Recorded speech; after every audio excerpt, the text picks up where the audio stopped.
Well, Bing is probably the only great figure in popular music who actually had something of a classical education. He was schooled by the Jesuits for, I think, 8 years in high school, and then in college he had 2 years of law before he dropped out, just months short of graduation. And he was a member of debating societies. He was in school plays constantly. He did a little bit of writing for the school magazine. And so he had a tremendous background in diction. I mean, one of the first things that really struck people about Crosby was how he articulated the lyrics. This was also true of Ethel Waters, who had a tremendous influence on Crosby. So that even now, when you listen to recordings they made in the 20s, where the acoustic quality is pretty primitive, you can always tell every lyric that they sang. And this fascination with diction, I think also a way of using his baritone voice so that it had a kind of virile naturalness was somewhat unusual at a time when a lot of male singers especially were very coy about the way they used their voice. They often sang in a semi-falsetto. They liked to put in all kinds of mannerisms that obscured the meaning of a lyric. But with Crosby, he actually thought about what the lyrics meant, and he saw each song as a story, and he tells you a story when he sings the song.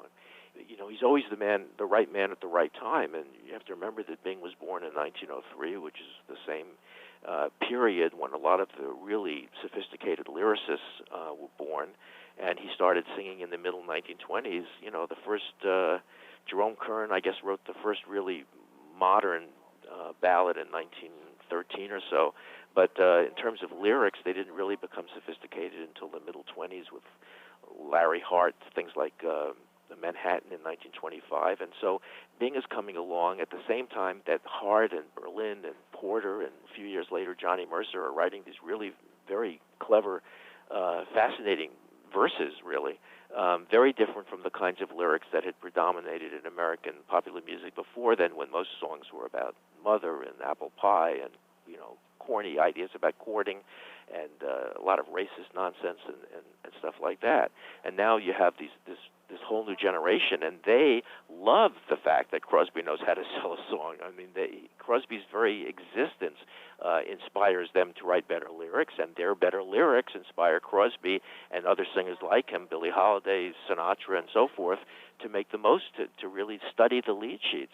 It's interesting, if you look at the singers who were most popular before Crosby, they rarely deign to give any meaning to the lyric, because they're there mostly to sell sheet music, and the point there is always the melody. You want to sell the sheet music so that people can play it on their pianos at home. And the feeling then was that the lyrics sort of got in the way, as did any kind of personal stylization. Crosby's really the guy, you know, along with Armstrong and Ethel Waters, who changes all that, and suddenly people actually hear the lyric, and it has some meaning. One example of how revolutionary he was, one of Crosby's early recordings with Whiteman is There Ain't No Sweet Man Worth the Salt of My Tears. And he was not allowed to change the pronoun. He couldn't say there's no sweet gal. He has to keep singing about this sweet man that he loves, because songwriters and publishers would not allow you to change one word. And it was because of singers like Crosby where suddenly people were taking the lyrics seriously. They said, that's ridiculous. Are we really going to disallow all women from singing a certain song because the pronoun doesn't work, or all men? So Crosby, that's just part of the way he revolutionized popular music.